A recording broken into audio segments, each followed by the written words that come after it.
नमस्कार विद्यार्थी मित्रांनो, मी विनोद नाईक. आपण पाहतो इयत्ता 10वीचा 5वा लेसन पार्ट 2 मधला लेसन आहे हरित ऊर्जेच्या दिशेने. आतापर्यंत आपण 4 सेशन पाहिले विद्यार्थी मित्रांनो. त्याच्यामध्ये वेगवेगळ्या मार्गाने विद्युत ऊर्जा कशी निर्माण केली जाते याच्याविषयी आपण सखोल अभ्यास त्याचा केलेला आहे. आणि त्याचप्रमाणे पर्यावरण स्नेही कोणते आणि पर्यावरण स्नेही नसलेले कोणते ऊर्जा स्रोत आहेत ते सुद्धा पाहिलेलं आहे. आता हा शेवटचा सेशन आहे विद्यार्थी मित्रांनो. याच्यामध्ये आपण पवन ऊर्जा किंवा सौर ऊर्जेच्या द्वारे कशा प्रकारे विद्युत निर्मिती केली जाते त्याविषयी पाहणार आहोत. चला तर मग पाहूया हरित ऊर्जेच्या दिशेने सेशन 5वा. जलविद्युत ऊर्जा. जलविद्युत ऊर्जा म्हणजे हायड्रो इलेक्ट्रिक पॉवर. अशा प्रकारची पॉवर स्टेशन्स आपण आपल्या महाराष्ट्रात कोयना इथे बघितलेला आहे. जलविद्युत केंद्रात धरणात साठवलेल्या पाण्यातील स्थितीज ऊर्जेचे रूपांतर गतिज ऊर्जेत केले जाते. विद्यार्थी मित्रांनो, जी साठवलेली ऊर्जा असते तिला स्थितीज ऊर्जा म्हणजे पोटेन्शियल एनर्जी असं म्हटलं जातं. आणि त्याच्यानंतर ज्या वेळेला ते पाणी खाली सोडलं जातं तेव्हा गुरुत्वीय बलामुळे ते पृथ्वीच्या सेंटरकडे खेचलं जातं आणि मध्ये टर्बाईनची पाती येते म्हणजे त्याचं रूपांतर गतिज ऊर्जेमध्ये केलं जातं. हे वाहते गतिमान पाणी पाईपद्वारे धरणाच्या पायथ्याशी असणाऱ्या टर्बाईन पर्यंत आणून त्यातील गतिज ऊर्जेच्या आधारे टर्बाईन फिरवले जाते. टर्बाईनला जोडलेले जनित्र फिरून विद्युत निर्मिती होते. विद्यार्थी मित्रांनो, लक्षात घ्या, शेवटी टर्बाईनवर पाणी पडल्यानंतर किंवा टर्बाईनवर द्रव किंवा वायू यांनी त्या टर्बाईन फिरवल्यानंतर शेवटची प्रक्रिया सर्व विद्युत केंद्रामध्ये सारखीच असते. म्हणजे जनित्र फिरवलं जातं आणि जनित्रामधून विद्युत निर्मिती होते. इथे पहा, टर्बाईनला जोडलेले जनित्र फिरून विद्युत निर्मिती होते आपण बघितलेलं आहे. पाण्याची स्थितीज ऊर्जा म्हणजे साठवलेलं पाणी जे आहे त्याच्यामध्ये स्थितीज ऊर्जा आहे. आता पाणी जेव्हा खाली सोडलं जातं पाईपद्वारे त्यावेळेला त्याचं रूपांतर गतिज ऊर्जेमध्ये होतं आणि टर्बाईन चालून जनित्र आणि त्याच्यापासून विद्युत निर्मिती होत असते. जलविद्युत केंद्रासाठी ऊर्जा रूपांतरण दर्शवणाऱ्या आकृती आपल्याला दिसते बघा. पाण्याची स्थितीज ऊर्जा, वाहत्या पाण्यातील ऊर्जा ती गतिज झाली आणि टर्बाईन आणि विद्युत ऊर्जा अशा प्रकारे ही ऊर्जा एका प्रकारातून दुसऱ्या प्रकारामध्ये ट्रान्सफर होत असते. इथे पहा, हे आपल्याला जे चित्र दिसत आहे त्याच्यामध्ये धरणामधला पाणी साठा आपल्याला मागे दिसतोय ब्ल्यू कलर मध्ये. धरणाची भिंत आपल्याला दिसत आहे, जिथून झडप आहे त्या झडपेद्वारे पाणी सोडलं गेलेलं आहे. गतिमान पाणी जसं जसं खाली येईल तसं ती टर्बाईनवर पडल्यामुळे टर्बाईन फिरेल आणि टर्बाईन फिरल्यामुळे वर जे जनित्र आहे ते सुद्धा फिरतं आणि त्याच्यामधून विद्युत निर्मिती होते आणि आपल्याला जे पोल्स असे दिसतात त्याद्वारे ती ऊर्जा साठवून नंतर आपल्यापर्यंत पोहोचवली जाते आणि याच्यामधून पाणी पुढे वाहत वाहत शेतीला दिलं जातं. आता पहा, जलविद्युत केंद्रात कुठल्याही प्रकारचे इंधनाचे ज्वलन होत नसल्याने इंधन ज्वलनातून होणारे प्रदूषण होत नाही. जसं आपण औष्णिक विद्युत केंद्रामध्ये बघितलं कोळशाचं ज्वलन होतं किंवा आण्विक ऊर्जेमध्ये बघितलं होतं अणूंना अस्थिर केलं जातं म्हणजे रेडिएक्टिव्ह सेंटर जे असतात युरेनियम 230-236 ह्याच्यात कन्व्हर्जन केलं जातं किंवा नैसर्गिक वायूचं ज्वलन केलं जातं. परंतु इथे पाणी हे कोणत्याही पाण्याचा फोर्स वापरला जातो, कोणतेही इंधन जाळलं जात नाही.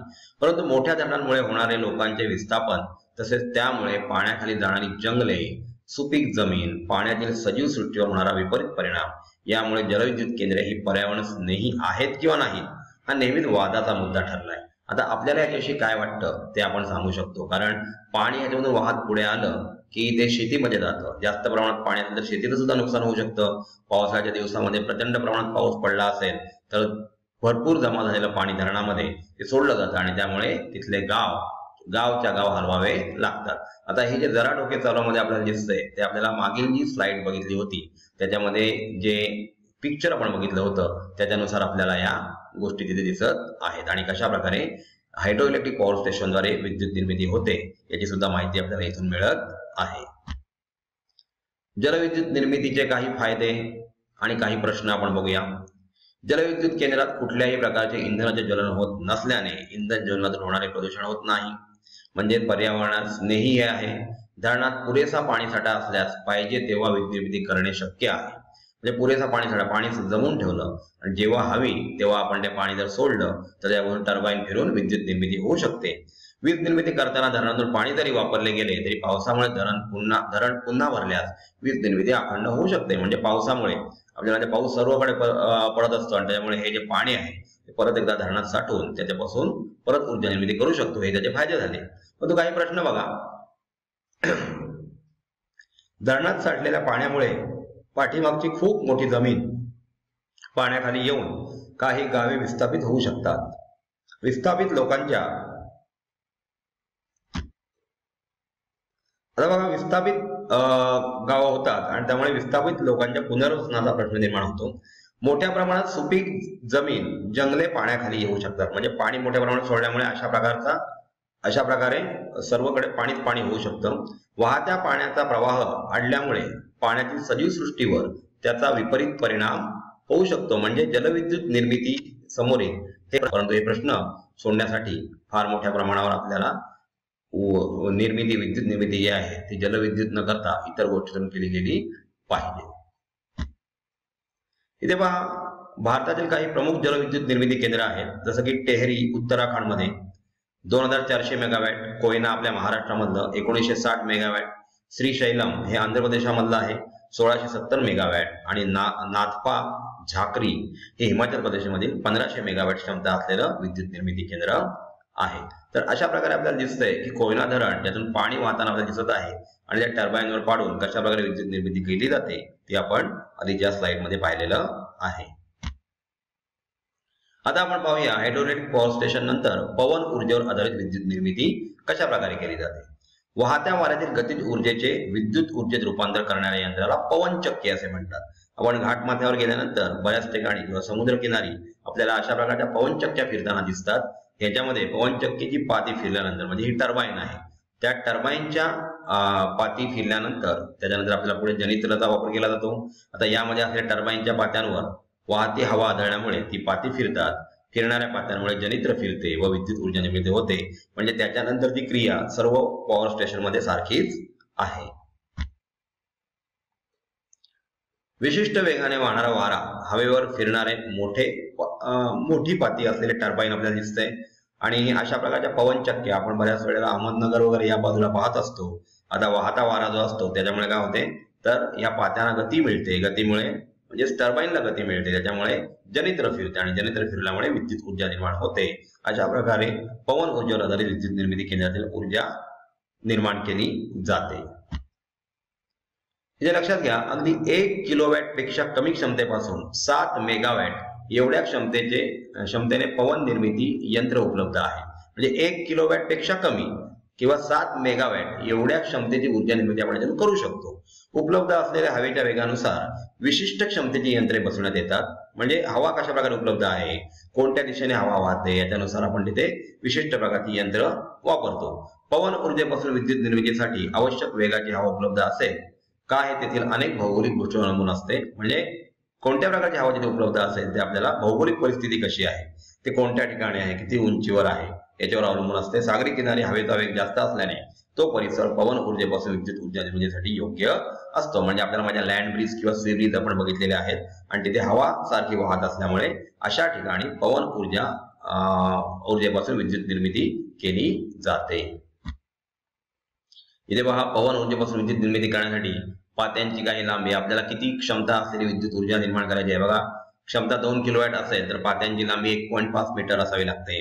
पात्यांची लांबी समजा 50 मीटर असेल तर 2000 किलोवॅट इतकी क्षमता असलेली ऊर्जा निर्माण करू शकतो.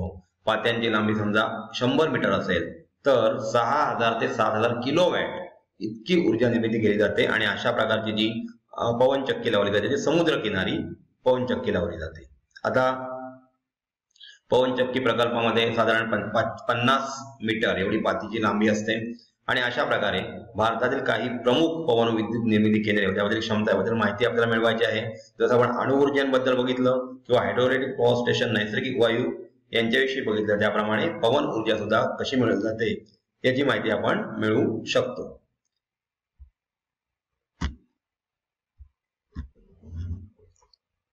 तर विद्यार्थी मित्रांनो, याचा तक्ता आपल्याला गोळा करायचा आहे, जमा करायचा आहे. इंटरनेटच्या द्वारे आपण ती माहिती मिळवू शकतो. आता बघूया सौर ऊर्जेवर आधारित विद्युत केंद्र.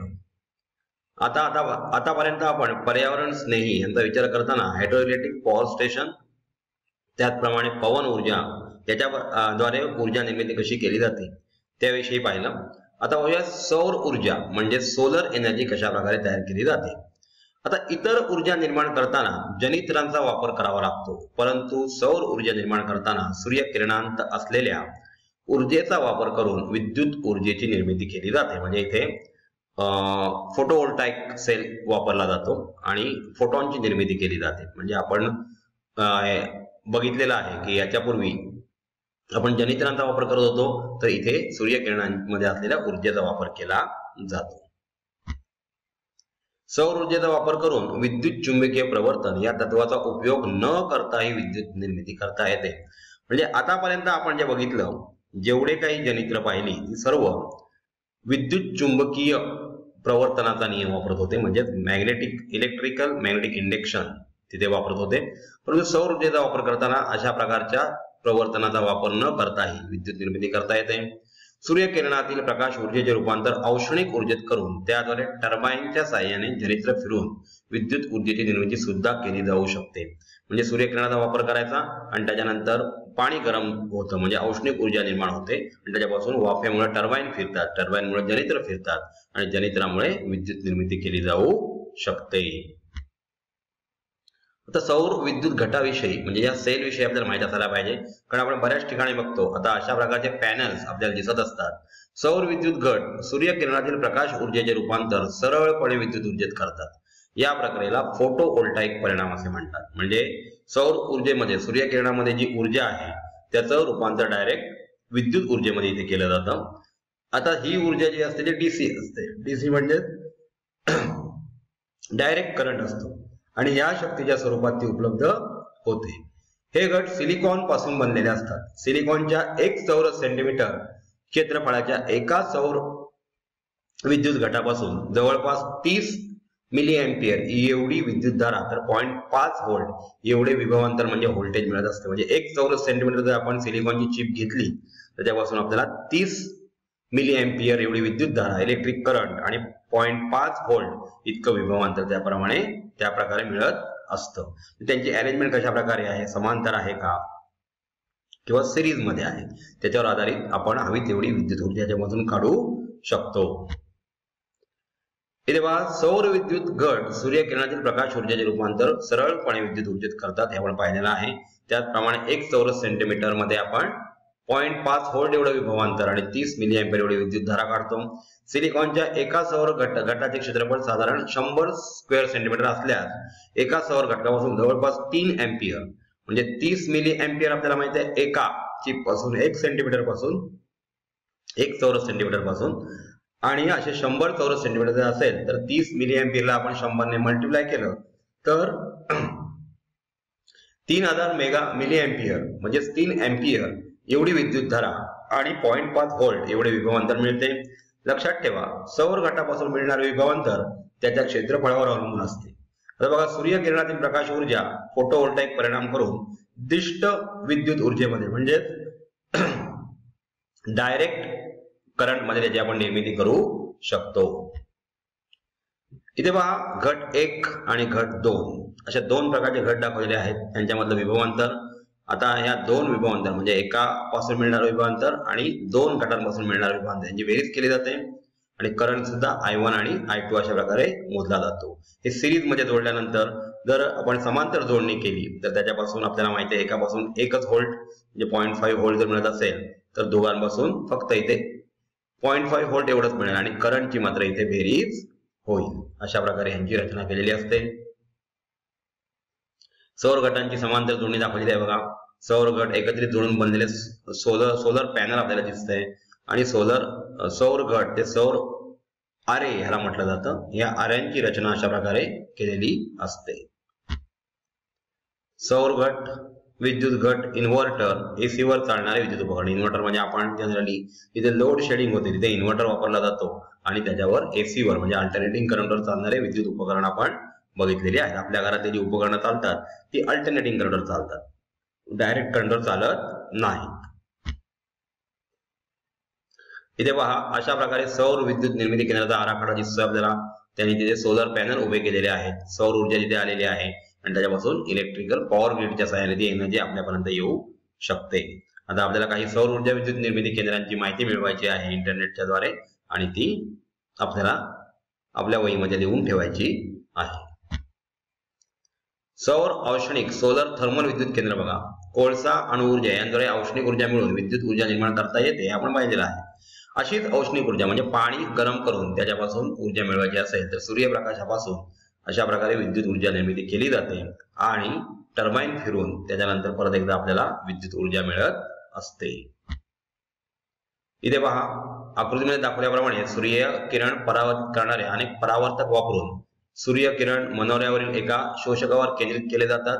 यामुळे तिथे उष्णता ऊर्जा निर्माण होते. या उष्णता ऊर्जेच्या सहाय्याने पाण्याचे रूपांतर वाफेत करून टर्बाईन फिरवले जातात. आता सर्वकडे तुम्हाला सांगितलं वाफेमध्ये रूपांतर झालं की टर्बाईन फिरवली जाते. टर्बाईनमुळे जनित्र फिरतं आणि जनित्र फिरल्यामुळे विद्युत निर्मिती होते. मग ते पॉवर ग्रीडच्या सहाय्याने आपल्यापर्यंत पोहोचवले जाते. अशा प्रकारे इलेक्ट्रिसिटी आपल्या घरामध्ये येते.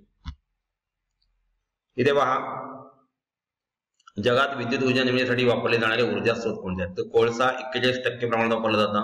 भारतामध्ये त्याचं प्रमाण 60% आहे. नैसर्गिक वायू जागतिक प्रमाण 22% आणि आपल्याकडे 8%. जलविद्युत 16% जागतिक प्रमाण आणि 14% भारतीय प्रमाण. अणुऊर्जा जगामध्ये 11% आणि आपल्याकडे केवळ 2% वापरली जाते. पेट्रोलियम पदार्थाद्वारे जागतिक प्रमाण 4% आपल्याकडे 0.3% आहे. आणि नूतनीकरणक्षम स्रोत म्हणजे सौर ऊर्जा रिन्युएशन एनर्जी वापरून 6% जागतिक प्रमाण आपल्याकडे 15.7%. अशा प्रकारे ही ऊर्जा जगामध्ये आणि भारतामध्ये कंपॅरिझन मध्ये वापरली जाते. तर विद्यार्थी मित्रांनो आपण या शेवटच्या सेशन मध्ये हरित ऊर्जा याच्याशी संबंधित पवन ऊर्जा त्याच्यानंतर हायड्रो इलेक्ट्रिक पॉवर आणि त्याच्यानंतर आपण बघितलं की सौर ऊर्जा कशा प्रकारे डायरेक्ट फोटोव्होल्टाइक सेलद्वारे आणि कशा प्रकारे औष्णिक स्वरूपात वापरली जाते याच्याविषयी आपण सखोल नॉलेज इथे घेतलेलं आहे. अशा प्रकारे या सेशन नंतर हा लेसन सुद्धा संपलेला आहे आणि याच्यामध्ये आपण अनेक प्रकारचे ऊर्जा स्रोत बघून कशा प्रकारे ऊर्जा निर्माण केली जाते याविषयी सुद्धा अभ्यास केलेला आहे. धन्यवाद.